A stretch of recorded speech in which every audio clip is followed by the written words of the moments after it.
কোটা সংস্কারের দাবিতে আন্দোলনকারী শিক্ষার্থীদের গণগ্রেপ্তার ও নির্বিচারে আটক করা হচ্ছে বলে অভিযোগ করেছে আন্তর্জাতিক মানবাধিকার সংগঠন অ্যামনেস্টি ইন্টারন্যাশনাল।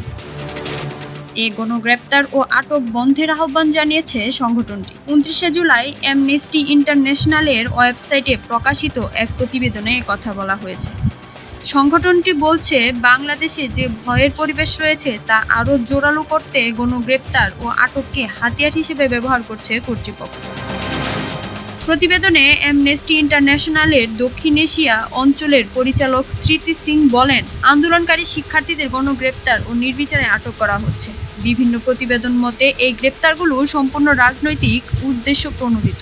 সরকারকে চ্যালেঞ্জ করার সাহস করেন এমন যে কারো মুখ বন্ধ করতে এই পদক্ষেপ নেওয়া হয়েছে। একই সঙ্গে ভয়ের পরিবেশকে আরও জোরালো করতে গ্রেপ্তার ও আটককে একটি হাতিয়ার হিসেবে ব্যবহার করা হচ্ছে। মত প্রকাশের স্বাধীনতা ও শান্তিপূর্ণ সমাবেশের অধিকারের প্রতি বাংলাদেশের কর্তৃপক্ষকে সম্মান জানাতে হবে বলে মন্তব্য করেন স্মৃতি সিং।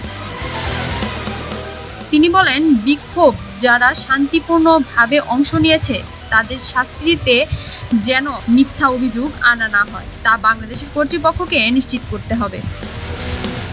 শান্তিপূর্ণভাবে আন্দোলন করা কোনো অপরাধ নয়। বাংলাদেশে ভিন্ন মতাবলম্বীদের গ্রেপ্তার বন্ধ করতে হবে। গ্রেপ্তারের ক্ষেত্রে অবশ্যই যথাযথভাবে আন্তর্জাতিক মানবাধিকার আইন নিশ্চিত করতে হবে। দীপিকা আফরোজ, দৈনিক সকালের দুনিয়া।